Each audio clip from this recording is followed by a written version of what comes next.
If you're using playbooks from like pre-2020 or, before 2022, the majority of them are just not relevant anymore in my eyes. It is a different world with the Google algo itself, and stuff that worked 5 years ago does not work today at all. How do people work with Reddit? Maybe not in the most precious ways that they want to do a LinkedIn post about. The issue with Reddit is that to get Reddit to work for a company, you kind of have to go to the absolute extremes. Because you can't just go in as a marketer into Reddit. Like, you cannot play the middle at all. Mods, users that downvote you into fucking oblivion, right? Can't play the middle. The ultra white hat road is extremely difficult, if not impossible, for the majority of companies. But there is a third door. Before we dive in, you're listening to the Masters of Search podcast with me, your host, Niklas Buschner. Each week, I sit down with some of the smartest people around the world in SEO and AI search to bring you their strategies, mental models, and top pieces of actionable advice. If you enjoy this podcast, don't forget to like and subscribe and follow it in your favorite podcasting app or YouTube. It helps us get top-notch guests and create the best possible content for you. Let's dive into today's episode. Welcome to what might be our most unusual episode yet. My guest today is Lars Lofgren, a fractional VP of marketing who's worked with companies like Perplexity and Automatic and has generated over $20 million in affiliate revenue across his career. Lars has seen every era of SEO from the inside, the link building gold rush, the helpful content update bloodbath, and now what he calls a new Wild West where Google seems to have turned off its spam filters. Today, we're doing something different. A true crime style deep dive into the dark side of search, black hat SEO, Parasite schemes, Reddit manipulation, and how Google's algorithm is being exploited right now in ways that would have been unthinkable a few years ago. Lars isn't here to teach you how to break the rules, but as he puts it, it takes a thief to catch a thief. So, welcome to the podcast, Lars. Thanks, Nicholas. I'm really, really excited to be here. How did you like the intro? It was good. Yeah, it was good. Yeah, I hope we will have good retention on this episode with a great intro. I put a lot of effort into it. Yeah. So to get going, how do you know so much about the dark side of search? Well, I think it comes to, I like dark shit. Okay. I'm just like in general, like, maybe we're getting a little too personal. You know how great, maybe things are different, for you, but when I came up in grade school, it was very common to have, these 5th and 6th graders do these like big reports on a subject that they want to, you do a big research report. People pick like, I'm going to go study submarines, or I'm going to study like, when I was growing up, NSYNC and the Backstreet Boys, they were really popular. So I think some people, they did like, I'm going to study NSYNC and do a big report on NSYNC for the year. That's that kind of kid stuff, right? What did I choose to do a report on? I did a report on the fucking Holocaust. Okay. Like I think I was a 5th grader. Yeah. In 5th grade, I was like, yeah, you know what I want to learn about? The Holocaust.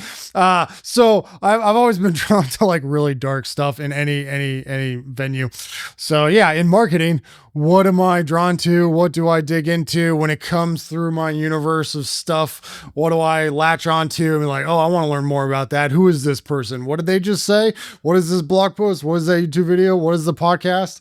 And it's generally people doing absolutely insane shit on the internet.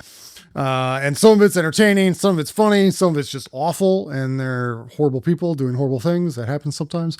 But yeah, if you're drawn to the thing, then it finds you one way or the other, right? And do you have any particular sources or like platforms? I know they might get upset with me if I start.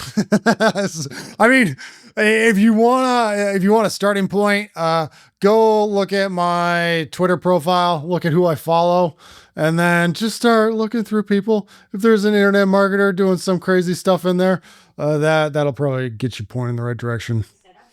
Okay, got it. And what was your favorite period of SEO, if not now? Because I mentioned in the intro that you've been through all of it. So what was it? I would say my favorite period was probably between maybe 2010 and like 2018-ish, like right in there. It was actually a good long while. And Now, this era wasn't perfect by any means. There was tons of content mills. There always is. There's always companies exploiting everything.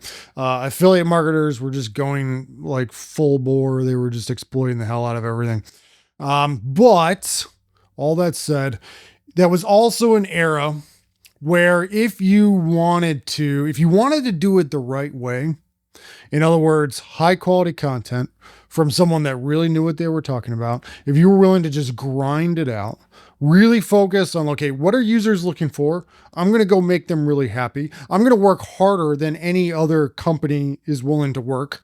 I'm going to care more than anybody else is willing to do, because everybody else in this category, they're just W-2 employees, right? They're just, some of them care, but honestly, a job's a job. Like, I'm going to come at it from like that founder, that hobbyist, that enthusiast that just is just going to go. I'm going to do everything I possibly can to make the content in this category better than anybody else. If you could take that approach, and it was not to say it was easy, not easy at all. And the ROI would not be immediately apparent. You'd be grinding for years. But if you wanted to take that approach, you could go build something really special that users recognized, that you were proud of, and that Google would also recognize and reward you. And eventually the traffic would come, the money would come, lots of ways to monetize when things are working like that. And you could build something from scratch that was like really special, right? There was a bunch of websites that got built during that era that we still know today. Some of them went on to be quite big companies like NerdWallet, right? And that was possible during that era. These days, I'm not sure that's possible anymore. Like if you really want to go, I get asked occasionally on whether or not you should go build like a website that's SEO focused 100% from scratch. And I'm like, regardless of whether or not you're willing to do it, white hat, black hat, gray hat, regardless of the combo, I'm like, you're playing with fire now, right? Like it is very volatile. I'm not even sure Google knows what it's doing half the time. It's basically just like a spooked elephant, right?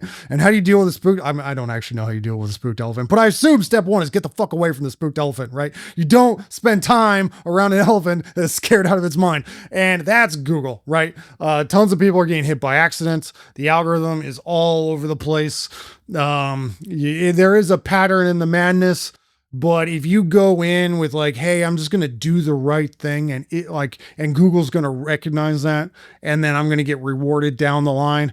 That is a very naive perspective now, right? So the era today is very different from like the previous era. Not to say the previous era didn't have any problems, but there were plenty of people doing it the right way that could win and did win. Now, those examples are far fewer. And part of this is Google's fault. It's also just the ecosystem too. With LLMs gobble everything up, do we need websites? Like, I don't know. Maybe. I still think that we do to some degree, but it's not the same like, oh, I'm going to help people with like informational how-to content, and Google's a healthy ecosystem that I can plug into. Those days are dwindling and getting, they continue to recede into the background, right? So that would be my favorite era, and why. And what would you say this favorite era of yours? When did it end and why? I would say it started, it really, if we're going to put like an actual like gravestone date on it, I would say end of 2022. That's when Google really started to shift. Now, people might hear that date and be like, that's when ChatGPT came out. So yes, there's basically in 2022, two things happened. Not just one, but two. The first was, ChatGPT announces, or Model 3 or whatever it was, I don't remember. But they went hyper viral, it went big, and then boom, the whole LLM AI craze begins, right? That's part of it. But for anybody in search, there was actually something, and still is in many ways, something even more intense happening, which is Google fundamentally changed the algorithm. Like it does not behave the same that it used to. Like, not even saying, and I had a front row seat, right? I was running an affiliate business. We started 2019-ish, and we were kind of hitting our apex in 2022. So all system go. We were like, holy shit, we're on it. This is amazing. And then things just started fucking collapsing after that. Some of that decline is deserved, if I'm being honest. But we had a front row seat to the shift in the Google algo. We were hyper optimized for the previous era, and which also means we were not optimized for the current era. So that 2022 demarcation date is when that algo shifted hard. And if you're working with someone, whether or not it's a consultant, maybe it's your VP has a background in search, anybody on if you're a founder yourself and you spend a lot of time in search, if you're using playbooks from like pre 2020 or, before 2022, the majority of them are just not relevant anymore in my eyes. I've had to throw so many of them out. Sometimes some tactics are still somewhat useful. Like, yeah, get your keyword in the headline. Sure. Yeah. But that is just like the beginning. That's like, it's such a small detail now that I'm like, I have so many other things to worry about. I'm not even going to like worry about the headline right now. it's so, but it is a different world with the Google algo itself, and stuff that worked 5 years ago does not work today at all. So that was a really, really big shift. Probably the single biggest platform shift that I've seen in my career, like just absolutely wild. And it took about, I don't know, maybe 18 months total for Google to roll that out. Like we saw the beginning of it at the end of 2022 before anybody else started to pick up on it. And everybody is on top of their Google algo update timeline. The real hits when people started talking about it and things really started like breaking out into the ecosystem and everybody recognized that something big was going on. That actually happened at the end of 2023 when the helpful content update started rolling out in force. It was September, maybe, I think. That hit a ton of sites really directly, including us. I again, front row seat. We were going through that. And then the hits like kept coming. I think the following spring in 2024, it was like maybe April or something. There was another big hit that just took all sorts of hobbyist websites to zero, right? And then now the helpful content update is just like baked into the algo and is always lurking there, ready to just destroy you if you tripwire it, right? So, getting about 18 months for the whole thing to roll out, but that transition period was just pretty nuts. What do you think why your sites went to zero? Because I can imagine a couple of people listening to this and saying, hey, you probably didn't do everything the right way if Google at least there are some people that trust Google a lot, and now they say, hey, Google published some guidelines on this and that, and you should read it. And then occasionally 1 out of 10 people says, hey, Google's also just acting in their own commercial interest. So what would you say to those why your sites went to zero if you supposedly did everything the right way? This is one I did not do everything the right way. Let's be honest. Okay. So some of these sites absolutely deserve to get taken down a notch. Okay. When I say, so on any platform, right? If you're winning, if you are, whether it's, SEO rankings or you're just dominating YouTube or you're dominating Instagram or whatever, generally, like if you really want that number one spot, you are probably going to have to get into the gray area a little bit, right? Like you can generally get to like spots 3 to 5, big giant player, in your given vertical. Everybody knows you, but if you really want to dial it up to number one, you're going to have to get into the sketchy shit usually, right? Now, we were absolutely dominating number one. Okay. So, we weren't just like in the mix. We were dominating. One of the most, so we were in B2B affiliates. That's where our whole company focused. And, we were managing multiple websites. And for one of our biggest B2B terms, this thing's a monster, right? Just absolute monster. We're making, a single blog post ranking number one with the right affiliate deals can do over 6 figures in affiliate revenue per month. It's not per year, that's per month. Okay. This thing's a monster. We didn't just have the number one slot. We had 3 different websites on page 1. We were starting to lock up that whole category. We were basically starting to corner the whole market, okay? To get to the point where if any other company that wanted to use that wanted to promote its product through affiliates in search at all, we were quickly becoming the only company they could talk to, okay? Which is quite the position of leverage. We were fully aware of what we were doing, okay? Now we definitely did not do everything by the book. Okay. The strategy for that era, like I said, even though that era was my favorite era and I won big for a while in that era, it was not without its issues, right? Yes, there were people doing it the right way and still going big. We were definitely in the gray area. And we were also winning, right? We found holes to exploit and we took advantage of that. But I think the big difference between then and now is like when Google went through that transition. Yes. Did they nick us? They absolutely took us down a notch, and they probably should have, to be fair, but it's very much, I don't know if you have this saying, on the other side of the pond, but, throw the baby out with the bathwater, right? Like, Google took us down. They took a lot of other aggressive affiliate folks down, deservedly so, right? All this makes sense. But they also destroyed every magical part of Google at the same time, right? So they threw the good with the bad. Instead of dialing in their algorithm, instead of saying, oh, hey, there's these folks like Lars that are making like too much money and maybe we need to dial this back a little bit, or at least force Lars to like go do the real work, which I don't mind doing the real work. I'm always happy to do the real work. Maybe let's give him more incentive to go do that shit instead of just like exploiting things. They threw like everything out. Right. And tried to start over with a brand new algorithm, which in my opinion has like more holes now. It's like, they sort of, in a weird way, like in the past you could win. Well, you could kind of win every way. In the past, you could win white hat, you could win gray hat, and you could win black hat. You just had to like pick how you were coming at it and make sure you were playing in the right areas. Now you can't really win white hat.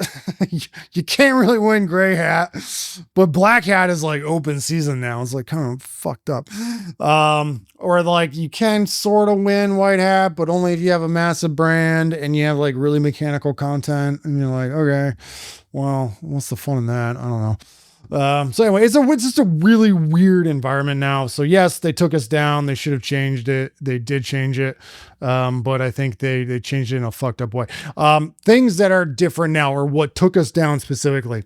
If I was going to, let's say Lars, you were going, hey Lars, you absolutely have to start another affiliate company. How would you do it? Well, I would not do it the same way. That's for fucking sure. I would do it. I would have to attack the problem in a completely different direction. I would not start with Google at all. I wouldn't even start with a website. I'd be like, hell with that. I'm not even going to worry about Google, at least for now. Even though there's still plenty of affiliate money to go around, you have to attack the problem kind of from the side or from a completely different angle. I would go start a YouTube channel. And build up that audience, build up plenty of engagement. You can do that the healthy way, do that the content first way, get really excited, take your audience along on the journey with you, do all that great, creator stuff, build up an audience, build up plenty of traction.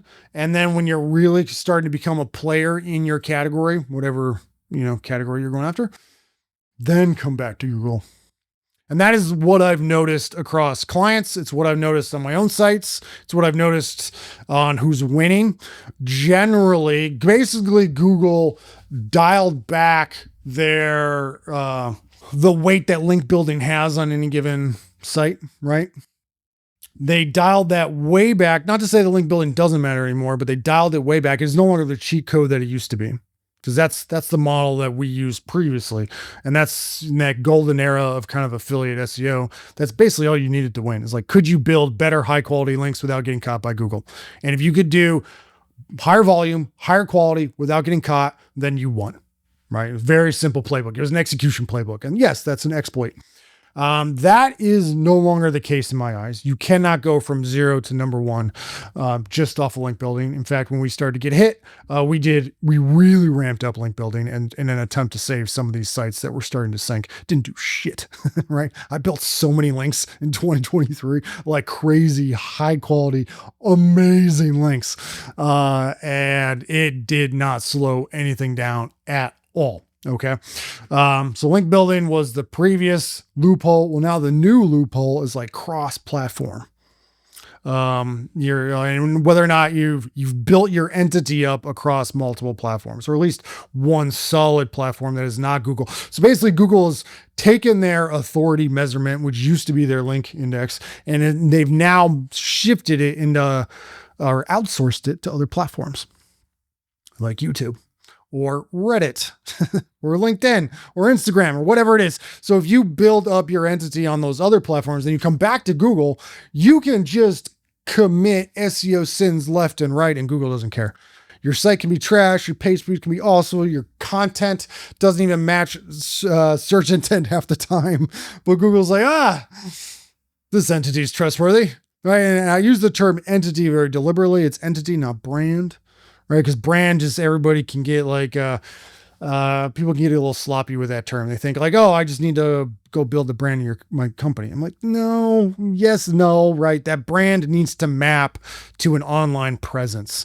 Your online footprint around your entity needs to be cohesive, and it needs to have plenty of engagement and popularity of some kind. If you do that, you come back to Google and you just rank for stuff left, right, and center. It's like kind of nuts how easy it is. In many cases, it's easier. But you need to go build the other platforms first. Then you come back to Google, right? You used to be able to start with SEO on day one. Now, SEO is like the giant payoff at the end. It can't help you along the journey from day one. In most cases, if you're trying to go, especially like a creator or affiliate route, if you're in a niche, if you're a SaaS business and you're in a niche that's less competitive, or e-com, again, if you're in a niche, there are some basic things you can do in the beginning that's like bottom of funnel stuff.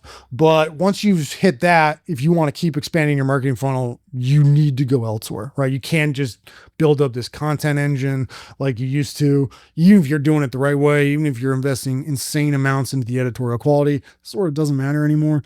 In fact, less money invested in editorial content can be a good thing these days. Like I have to rein writers back in half the time. I'm like, no, less engagement content. Like stop. Let's make this a little less valuable. Otherwise Google's not gonna like it, right? It's a weird space. So yeah, it's just lots of change, enormous amounts of change. But yeah, it's been kind of crazy to watch. Okay, let's dig into some of these things. So I can imagine people thinking, okay, I have to get my entity on other platforms, but if it's on other platforms, then there are also either editors that want to feature me in their articles, or they don't, and there are platforms like Reddit where you have moderators, etc. So let's take one example, because you said it's very easy to get yourself on these platforms. So let's talk about Reddit, because obviously Reddit has gained a lot of popularity. Yes, because people feel like if I get my brand, people mostly talk about brand on Reddit, then it will be recommended more often by ChatGPT, etc. And then people started spamming Reddit, and then some of them noticed moderators delete the comments, etc. So what do you see? Yeah, sometimes. What do you see? How do people work with Reddit? Oh, man. Maybe not in the most precious ways that they want to do a LinkedIn post about. Yeah, so I've been a long time Reddit user. Okay, I still use old Reddit, which kind of dates me and makes me, I don't know, maybe whatever. People can judge me for that if I want. But anyway, I've been around Reddit for a while, and the issue with Reddit is that to get Reddit to work for a company, you kind of have to go to the absolute extremes. You cannot play the middle at all from a marketing perspective. Now, what I mean by that is like Reddit has it baked into the cultural ethos of Reddit and the platform as a whole, and just the culture and the mods and the users is very anti-marketing, which is that I think that's a key pillar of why Reddit is now where it's at. From the get-go, people were like, we don't want marketing of any kind here. Sounds great. And for a while it was great. But now it's created, because Reddit's become so dominant, it's become like one of the go-to just platforms, just period. And then on top of that, it's at the top of Google everywhere, right? It's just everywhere. There's a, you talk about like loopholes to get to the top of Google and how links no longer work. Well, Reddit's like one of the main loopholes to get to the top, right? You get to a even halfway respected subreddit in your category. You get even a moderate number of upvotes for that subreddit, and you will find yourself on the top of page 1 for very important commercial terms, transactional terms in Google very quickly, right? The amount of work that it takes is so low. And that's because Reddit is just getting a boost constantly. It just goes straight to the top. Google's desperately looking for fresh content that looks even halfway legit and pumping it straight to the top of Google. So the monetary incentives here are massive. There's so much money and so much influence in Reddit because it's at the top of Google constantly. Not only is it at the top of Google, but it's the resource for every LLM. Right? You start asking research questions on anything, and every LLM is desperately going through Reddit trying to find anything related, right? So if you want to skew results and perception on anything, Reddit is a fulcrum like I've never seen in my career. You're not just optimizing for Reddit. You get Reddit, you get Google, you get all the LLMs all in one go. It's kind of nuts. It is like, you don't just get one platform, you get 3. And you could argue that they're all 3 are contenders for most valuable influential platforms out there, right? It's like that plus Instagram and TikTok, right? Boom, you kind of have all of it. So it's this massive platform, but it's extremely anti-marketing. So what do? Well, you can go ultra white hat, ultra transparent, ultra soft, to the point where you're just, you're a founder, you're just helping out a given community and like slowly building up your own name. And oftentimes, because of the Reddit culture, it's not even like your name, it's your handle. So like you have to really build up a random anonymous username over time. People do this. It does happen. It takes forever. It can be done. But how many founders or even companies or just full-time marketers are going to go build up, a single user profile over like a decade? Like probably not that many, right? Like these are absolutely exceptions.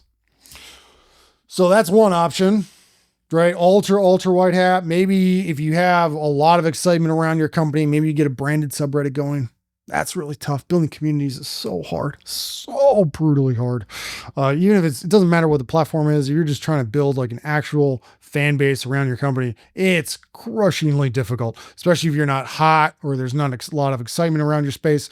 Most companies, I would argue, are not going to be able to do that. Like, even if they do all the right things, just like people don't want to be fans of your, water spigot company. I don't know, like whatever, like it's just like, not to say there aren't interesting things about boring industries. There absolutely are. I love B2B. I don't care how complicated and boring it is. There's always something interesting once you get into it. But a lot of this stuff is functional. Like we're not looking for entertainment from the stuff or like community or like belonging for a lot of these companies. It's like, no, I have a job to do. Please help me, right? So it's much more straightforward. So those options are going to be very limited, and it's going to be really, really tough because you can't just go in as a marketer into Reddit. Like you cannot play the middle at all. You can't even be like a little marketing where you're like, helpful tips. And then, you occasionally mention your company. Mods, users that downvote, you would do in fucking oblivion, right? Mods will scrape your stuff and just instantly pull it. You're just doomed, right? So you can't play the middle. The ultra white hat road is extremely difficult, if not impossible, for the majority of companies and folks out there. But there is a third door. Let's open that door. That is wide fucking open. And everyone's doing it. You really played that storyline now. Thank you. Like it's a cliffhanger. Yeah. Now we have to have a commercial. Good. Yeah. Sometimes I start meandering and I barely don't even manage to pull it back together. But I think this one landed. So third door, wide open. Yeah. What is the third door? Well, you just fake it all. Okay. Like you go in with anonymous accounts. You go in, they've been farmed up over time. They have long engagement histories in the categories you care about. And you have to go in soft. You can't be blatant about it. You can't, if you try to throw an affiliate link or something like that, that doesn't fucking work. Everybody can spot that. You have to do it in a way that there's no fingerprints. But you go in and you're like, oh, maybe let's say I'm starting a new payroll platform. None of my clients are in payroll. I'm not doing anything in payroll right now. So this is not a real example, but someone's doing this somewhere. All right. They'd be an idiot not to. So let's say I'll start a new payroll platform and I was like, okay, I need ROI within a somewhat reasonable time frame, something shorter than, I don't know, 5 years. And I'm going to go, you can do this yourself if you're extremely motivated. The go-to move is to find an agency that will do this for you. And there's a bunch of them out there because there's big money in this. And, if you work with an agency, you also get plausible deniability. You're like, oh, I didn't know what they were doing. I had no idea. We've cut ties with that part. You can wash your hands very easily should something come to light. But you find an agency, and ideally they've done all the work that it takes to build up these accounts to get through Reddit's bot fucking triggers, right? So these accounts are clean, they're well maintained, they're healthy, they have not been abused, they look legit, and you work with this agency, and this agency starts finding all the different Reddit threads that haven't been locked by moderators yet and are ranking. They start monitoring all the main, you're in payroll, who's involved in payroll decisions. HR. Are there HR subreddits? Yes, there are. There's so fucking many of them. There's an entire subreddit dedicated to payroll. It is literally r/payroll, right? It's not hard to find these things. It is active. There's a bunch of people in there. And you start slowly, slipping into these different subreddits and leaving a comment here, leaving a comment there. Some of it's like fairly just helpful, genuine content to build up your presence and your the receipts on your account. So if anybody goes digging into your account history, everything looks real. And then when someone, there's multiple ways to do this, but let's say there actually is a genuine thread that pops up in our payroll and someone's like, hey, I'm looking for, I have a business of roughly this size. We've tried using products X and Y. They suck. I'm at a loss. Is there anything new and hot that I should give a try? I'm like, oh, well, your agency managing an account is watching this subreddit. They see the thread go live and they just slip in and say, hey, you should check out so-and-so. There's no link. There's no URL. It looks perfectly natural. It's a very informal voice. It's not a hard sell at all. The account looks real. The account's been active. They've been engaged. And it's just a very innocuous comment, right? Looks just like everything else on Reddit. But now you get that brand impression for someone that is looking for a product in your space. The community, anybody else in the community that's also kind of wondering maybe they should switch, they'll now see the thread if they're following it closely. They'll see your brand mentioned. Then in a few weeks' time, Google sees this active thread and says, oh, hey, we should consider this other product. For search rankings, it starts to build up the entity, right? Because it's on this other platform. People are talking about it. Google loves that. Google's going to start to trust your domain and your entity a lot more than they did previously. All the LLMs will start picking it up, right? And all you had to do was come in with the right account, watch the threads coming in, and when the right one comes up, just slide in. Now, if you really want to push this, there's a lot of ways to do it. One, if you're really on top of it, or your agency knows what they're doing, they don't just have one account, they have a bunch. So they slide in with one account, and then they slide in with a couple of upvotes. Get that comment to the top fairly quickly, not too many, right? You gotta play careful. You gotta play under the radar. Discipline is the name of the game on Reddit. You can't have anything look fishy, right? Everything's got to look normal. But Reddit, all of Reddit, is also a momentum game. right? Like if you get out early, that's how you get all of your karma. That's how you get your comments at the top of threads. That's how you get posts to get a ton of upvotes. You come in early, and then whatever the momentum is on Reddit tends to just like keep pushing it. Right. So if you come in, you don't have to seed all the upvotes. You just have to seed a couple. Now you're at the top. And for as long as that post is gaining engagement in the community over the next 24 or 48 hours, well, it's going to get a lot more upvotes. And generally, once a post is out and that kind of initial comment structure develops, well, the rest of the engagement tends to just lean into that same structure. Unless something goes crazy, controversial. Things tend to build on the structure that the post starts with, right? So you just need to seed it a little bit, and then the community will take care of the rest. If you want to up this even further, you have your agency seed the initial thread. They come in with another account. And they pretend to be the HR team struggling with payroll. They're like, hey, I'm a company roughly this size or whatever. We tried all these other products. They suck. What do we use instead? And then, maybe you don't come in as the first comment because you don't want to look too suspicious, but maybe it's comment number 3 or 4. Boom, you're coming in with an alt and answering your own question effectively. Okay. This shit happens constantly. It is everywhere. I'm now at the point where if I see product threads on Reddit, I'm like, this is probably bullshit. Like you should assume it's bullshit. Not all of it's bullshit, but you should assume it's more bullshit than not.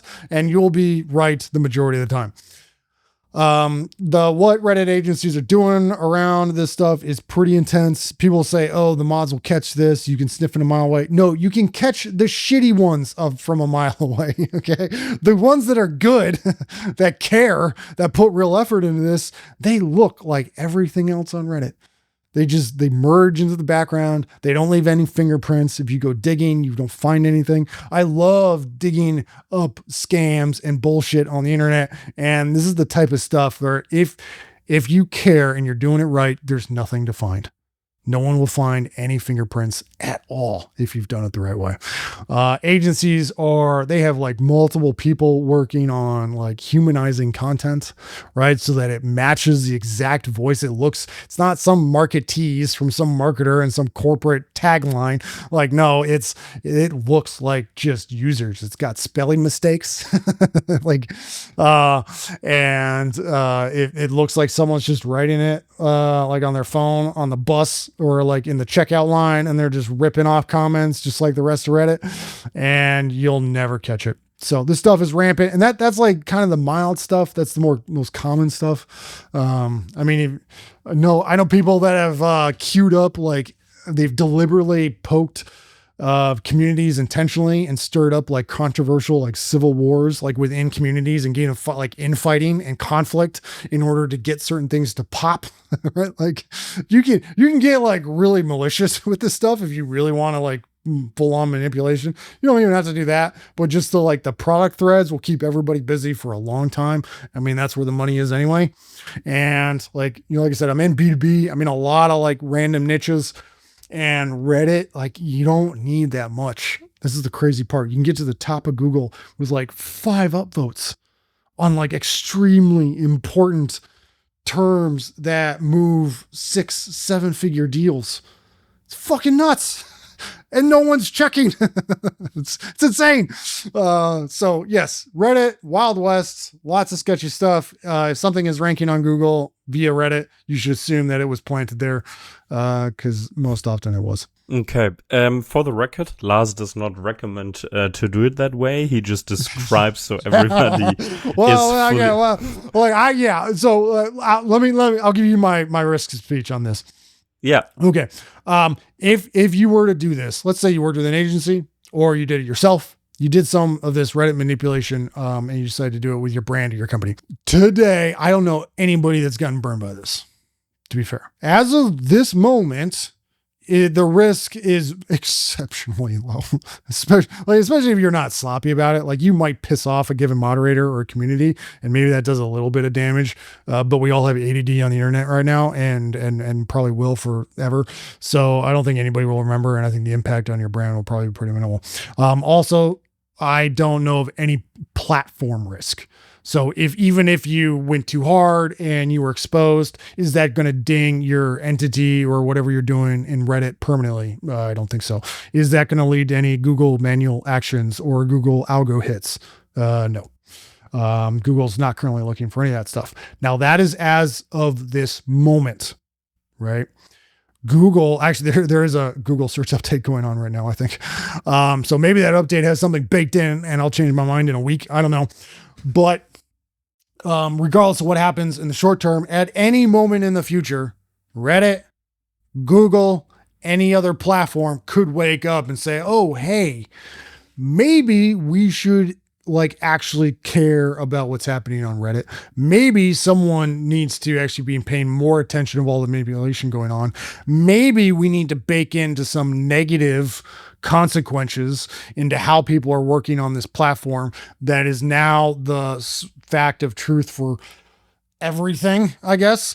I don't think that's a reasonable or an unreasonable conclusion to make. I don't think Google will get shit together and do it, but maybe they do. At any point in the future, Google could get its shit together and start looking for these negative manipulation signals. A great parallel. In the early days of SEO, nothing was wrong with paying for links. Nothing was wrong for manipulating the link graph at all.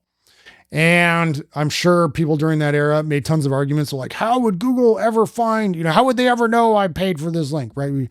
We can make the exact same argument today. How would Google ever know I paid an agency to build up this fake account and then post this fake comments? How would they ever know? I'm like, if they gave a shit and they really cared, they could probably come up with plenty of signals that correlated. Right now, would that stop the game? No, it'll just make the game harder. But my point is, paid links weren't a problem until they were.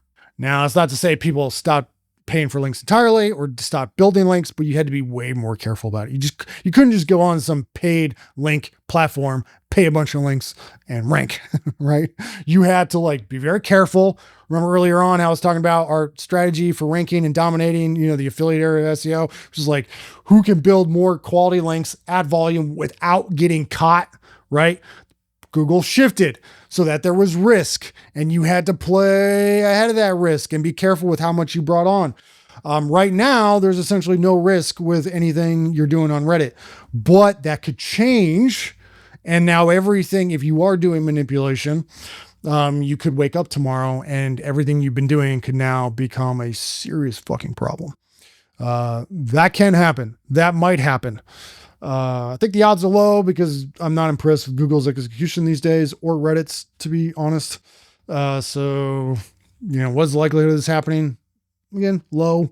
But if you are someone who is extremely conservative when it comes to risk, if you have a brand that you really don't want to mess with, if you just don't want to touch anything that's even the slightest of sketch, don't do that stuff, right? Now, if you are someone that is, I know plenty of entrepreneurs and founders that are very risk tolerant. That's kind of why they're founders and they don't blink an eye at this stuff. And they're like, yeah, cool. Game on, right? They'll go for it and they'll do it. I would not do that personally with my business. For my stuff, I like operating in the light. Even though I've gone through periods where I didn't. I prefer transparency. I like being transparent. I like doing things the right way, but I also like to win. And so I go back and forth between the two. Right now I'm with all of my stuff that I control and own. I am ultra white hat. It's very, very buttoned up across the board. I'm not doing any sketchy stuff, but I also have clients they're like, Lars, give us the sketchy stuff. And I'm like, okay, it's your business. Talk to so-and-so.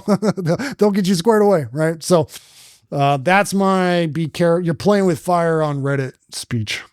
And do you think if a signal like Reddit and differentiating between if something was manipulated or if it's legit, if it's so hard, even if you say that Google might have signals, there might be a way to actually differentiate between genuine conversations and those that got seeded. Do you think that the signal as a whole, basically the influence of Reddit on either Google or ChatGPT citations, etc., will just decrease over time because they the argument that these like honest and super valuable conversations is just not valid anymore due to the exploits of us marketers? Yeah, if Google's doing the real work, then more Reddit threads will not rank. Reddit's visibility in Google will go down. If Google actually cared about validating the accounts, the subreddits, the mods, the posts themselves, and doing some work to make sure that they have not been manipulated. And if there is a sensor manipulation, that stuff doesn't rank. What that means is that the Reddit content inventory will decrease and rankings and visibility will decrease with it. I also think that's a pretty tough pill to swallow for Google leadership and definitely Reddit leadership, right? They have like massive fucking deals between the two. Reddit and Google are like fucking customers of each other, partners. Right? This is, so it's I was a Google VP of something or other, and I walked into a conference call and I had to tell the Reddit leadership that they're bad at their jobs and cannot police their platform, and I'm going to have to start doing it for them. That is going to be a very uncomfortable conversation. and my boss, my CXO or whoever, senior VP of global strategy, whatever the fuck at Google might tell me, Lars, back the fuck off. There's a deal that's bigger than this. I mean, I don't know if that's actually happening, right? But a lot of stuff like that can happen and does happen in big tech, right? These big deals get made and you kind of have to just let the slop ship because there's too much money on too big of a single contract somewhere. Again, I don't, if their Google attorney is listening to this, please don't send me a cease and desist. I have no idea what's happening at Google, but things like that happen in big corporate tech companies, right? And who knows? Maybe it's happening here, maybe it's not. I don't know. But there's so many dynamics going on right now, which leads me to be pessimistic that Google or Reddit or anyone will actually put in the work and time that policing these platforms truly require. They're putting in a fraction of what it needs. And everybody, if they do put in that effort and time, everybody, including Google and Reddit themselves, and even Google users, will feel the pain, right? Like if we're doing the work of figuring out all these fake comments and then pulling them down, or fake posts and getting rid of this stuff, well, that also means that Reddit threads aren't there. Reddit threads and posts and comments that look real are no longer in search results, which means people looking for solutions are now hitting dead ends faster, and they're more conscious of those dead ends, right? So what's better for the Google user? A lot of users might be happy with the fact, or maybe not consciously, but subconsciously happy with the fact that even a fake response, if it looks real, is still better than no response, right? So Google user satisfaction goes down, even though we're actually making things better for them and preventing them, like slot, from getting in front of them in the first place, right? So there's all these like weird feedback loops in play to kind of prevent this moving forward in my eyes. But yeah, I think Reddit should rank less. I think the quality of Reddit and the number of high quality Reddit threads does not correlate with the current visibility on Reddit, in my opinion. Right. And I'm a deep Reddit user. I'm not just like an SEO that's salty at Reddit. I'm like, no, I know what's happening in Reddit. I'm like, there is good stuff on Reddit. It's not total trash, but it's shrinking by the day, and you got to be careful with what you pay attention to on Reddit. We dug into Reddit a lot. Now, what else are you seeing that is working when it shouldn't? Oh man, so much. Let's pick out one example. Yeah. Maybe your favorite, the most concerning or most surprising. Absurd, yeah. Okay, here. Well, within Google, a good way to think about it is every black hat tactic that was popular in like 2008 has come back. And you're like, Lars, all of them? And I'm like, yes, all of them. So drop domains, expired domains, man, those are back in full force. Holy cow. Basically just actually here's a trick that I saw somewhere, and I fucking believe it, man. I'm not going to go do it myself, but I understand why everybody else is doing it. So, everybody, it's been known for a long time, although there was a period where the expired domains were not as popular. And for anybody that doesn't know what the expired domain trick, what it is you just go look at, there's all these tools out there that'll show you which domains came up for, they were not renewed. So the domain has been dropped. They're now free to register again from scratch. You don't have to buy it from the current owner. They're just available. Well, when these domains kind of get dropped, they still have link authority, right? There's all these links, all these old links pointing those domains. So a lot of SEOs have been doing this for years. So there are other, hyenas in the mix. Okay. It's not just some secret, it's not going to be a feast for just you. There are other players. So keep that. There's a whole market around this.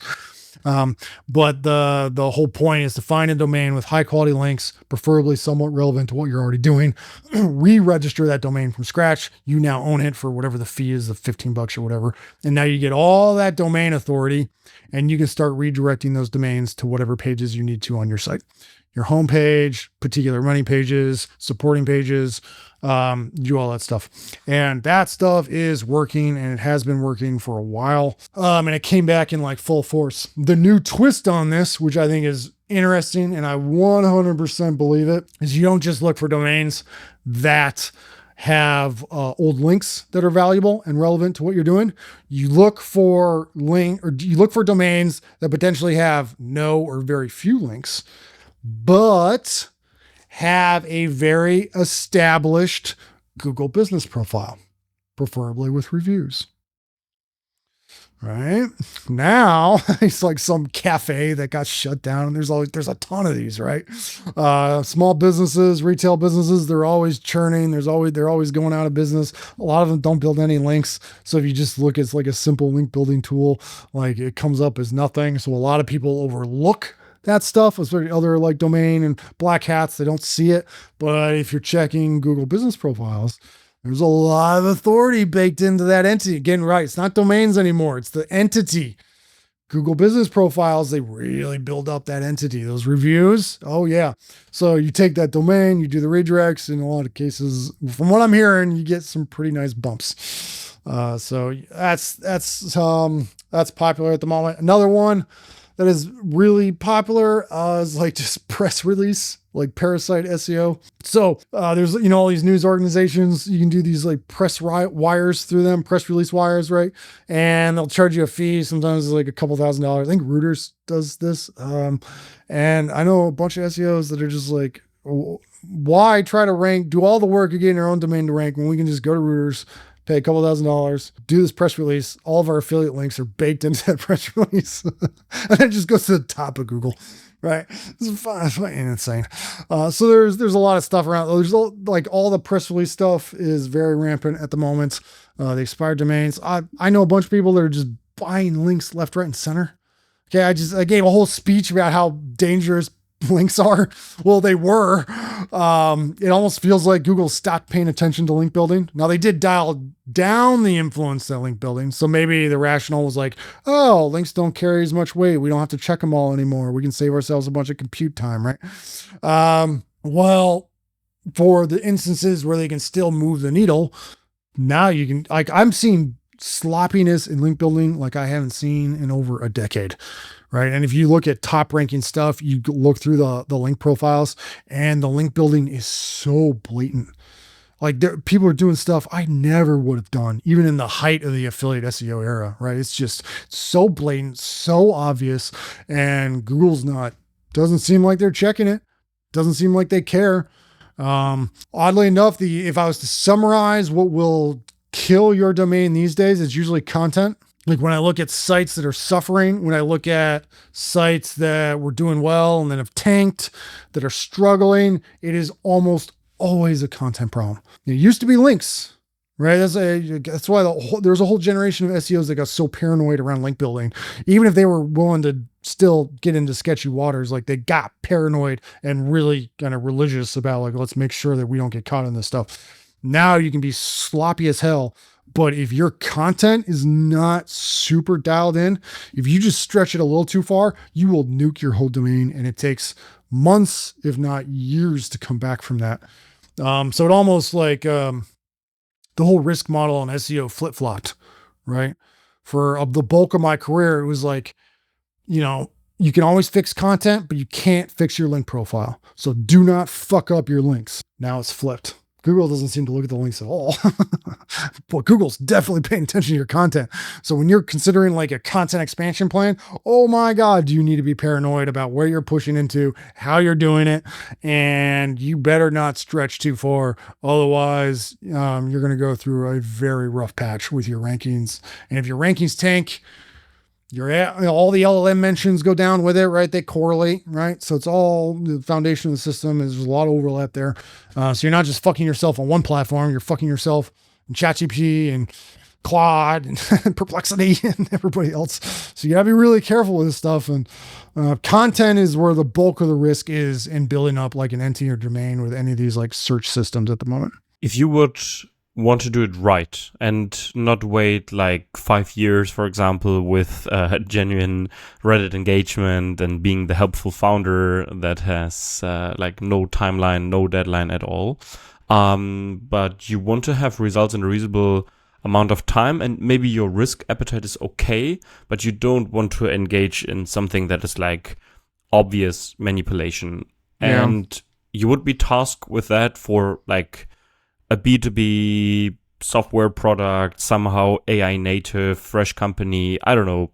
You can make something up what they're doing. How would you approach it? Yeah. So this is the question that everybody's asking, right? And I do think there's a path. The path is narrower than it used to be, right? So I've worked with a lot of SaaS businesses. I've done a ton of consulting for different SaaS founders and tech founders over the last 15 years, had a lot of clients. And what I used to tell people was like, look, every channel works. Just go pick one that you're going to stick with, especially on the organic side. Organic's my background, right? I'm okay. I kind of know how paid works. But like, I'm not a paid practitioner. Like on the organic side, like they all used to work. Just pick one, pick the medium. It could be podcasting. If you love video, go to YouTube. If you love social, go get on Twitter, whatever it is. SEO, that's the space that I went really hard on. They all work and they all can take you from zero to something. Those days, because of AI and because how our media ecosystem has changed so much. We're talking a lot of shit about Google on the algo, but that's just like one level. There is also the media landscape and the AI, how LLMs are impacting everything, not just the LLMs like search behavior as users try to like research through AIs, but also the content mix that's now coming out from everybody shipping AI slop left, right, and center. Media habits and the media ecosystem has changed a lot. So going forward, it's actually you can't just like pick a channel and stick with it, right? Like I used to be able to tell people, hey, like if you can get like a halfway decent writer, whether it's a founder or like a writer you find as a contractor, and you just like start blogging consistently and stay on it, it will pay off at some point, right? It might take like 6-12 months to start to see some sort of return. And it won't get really interesting for 5 years, but like it will be there, right? That is changed. It's no longer the case, or it's not nearly as reliable of a path. But there is still one path. With all this change, there's one path that still absolutely fucking works. If you show up, you have some degree of talent, not even like amazing, just some, just a little bit. You just care, and you don't quit. What is the model for that kind of like white hat, authentic, very transparent, doing things the right way founder that wants an organic approach to marketing that still has a lot of leverage and ROI potential over both like the medium term and long term? What does that model look like? It is not a new model, but it is becoming, it's one of the like more, it's one of the like remaining models that still works, which is that founder-led marketing, right? So Google's going through all its shit. Reddit is its own weird beast. And so like what works right now, it's across everything. What is not slowing down in the slightest essentially is influencer marketing. Right. And founder-led marketing is just this funny little label that startups have called that same shit. Like, be the influencer, right? As the founder. If you can come in and you have some options on what platforms you choose, though it's a limited list, but it is an option. You do have some options. You can come in, you can be yourself. You can be transparent about who you are, what you're working on, and why. You can occasionally mention your company. You can occasionally put in like an actual pitch. You can do all that old school standard content marketing, permission-based marketing that Seth Godin popularized like 20 years ago. All of that stuff still works. All of it still cuts through the AI slop. It is absolutely viable as long as you come in, you're very consistent.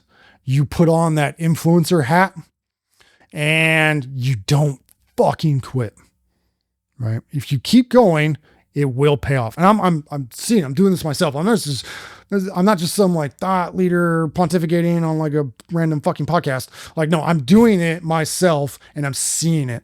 And the funnel has shifted. And I think it's a big part of it is because everyone's just like so sick of AI, all this AI slop. And it's so easy to produce like at least content that looks polished in mass, right? Because AI is there. You can do all the content you want and you get your prompts a little dialed in, your foundational data a little bit dialed in, and you can just ship. Just blast content through every medium that you want in mass. Like having a content engine is no longer a differentiation anymore, right? And everybody's doing it. It's so easy to just ramp up content volume. And audiences are retreating from that, in my opinion. They're getting sick of it. I can't tell you how many people like are in my LinkedIn DMs and they're just like, Lars, like your content is like a breath of fresh air on LinkedIn. All this like fucking, I don't want to put words and but like they're so sick of all the banal, generic, like just trash content on LinkedIn. And then, so anybody that comes in with like any degree of voice, like people are like, oh, thank God, someone willing to be like a little authentic and not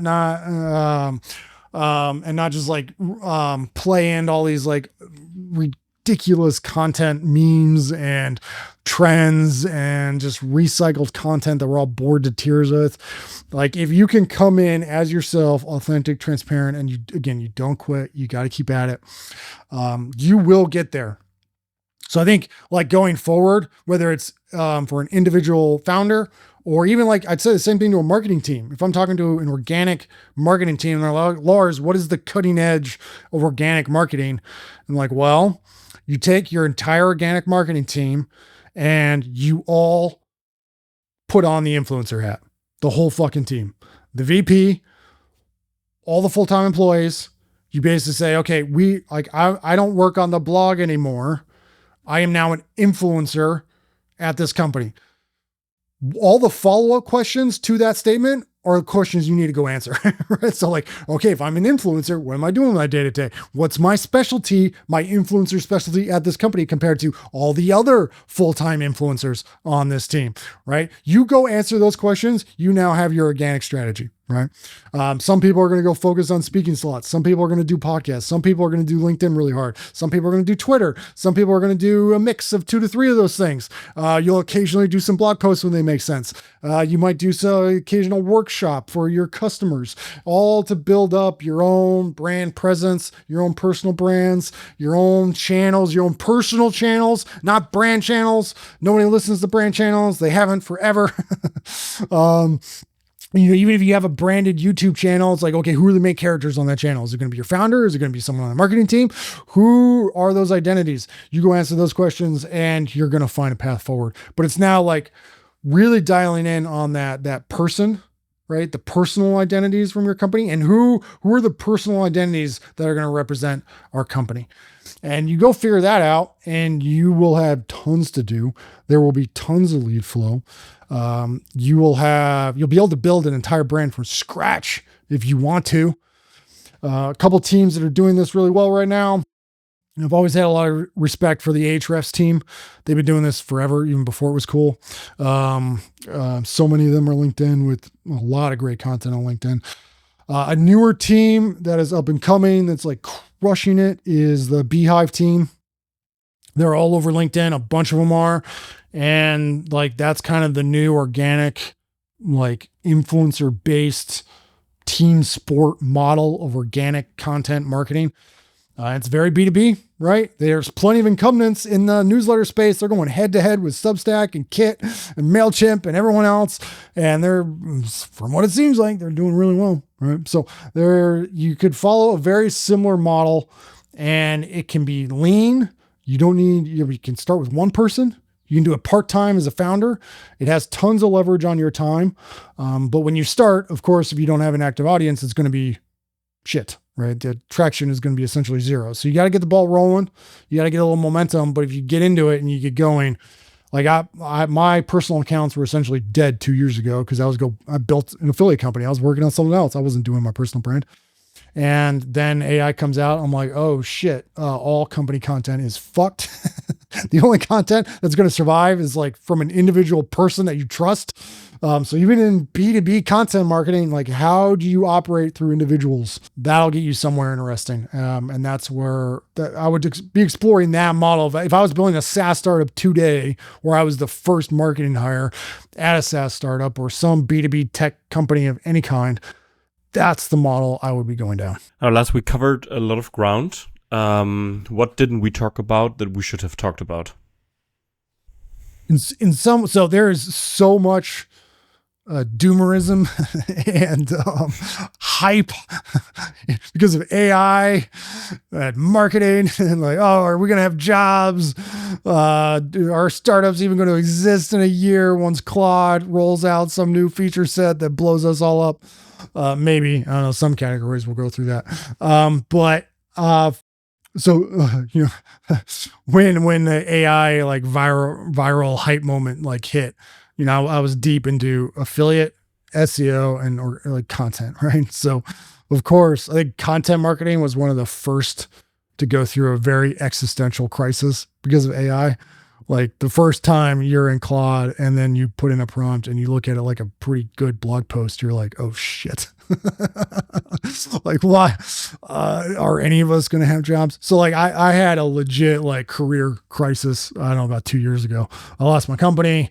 AI is like ruining everything I like about the internet. I'm like, are any of my skills going to be valuable? So I went through this crisis really early, and now it's like spreading to like every other department and every other function and every other company type, right? Business model. Everybody's going through the like, are we going to have jobs? I'm of the belief that like we are absolutely all going to have jobs. Okay.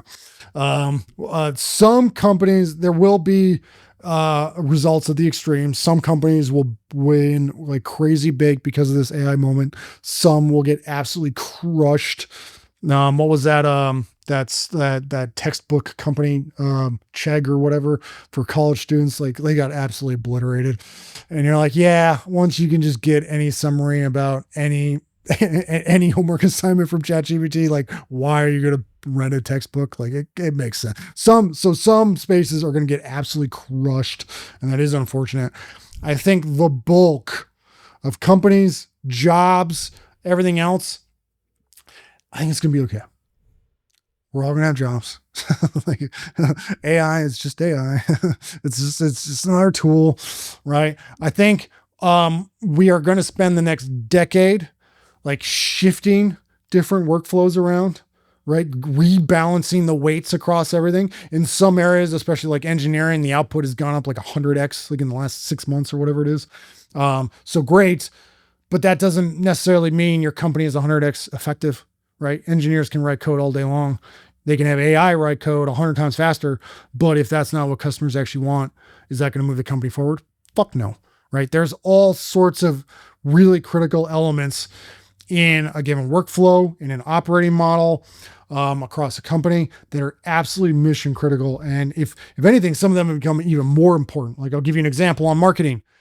I piss some people off when I say this. I'm like, I started my career and I did a bunch of stuff, but one of the things I started doing early on was writing a lot of SaaS copy for marketing websites, right? All the homepage copy, all the feature pages, all the landing pages, all that stuff. I was writing all that copy by hand. And I love writing copy. I have a ton of respect for the direct response copy world. So I'm not saying this flippantly. I am deep in that space. I've worked with a lot of the best direct response marketers like on the planet, like absolute monoliths.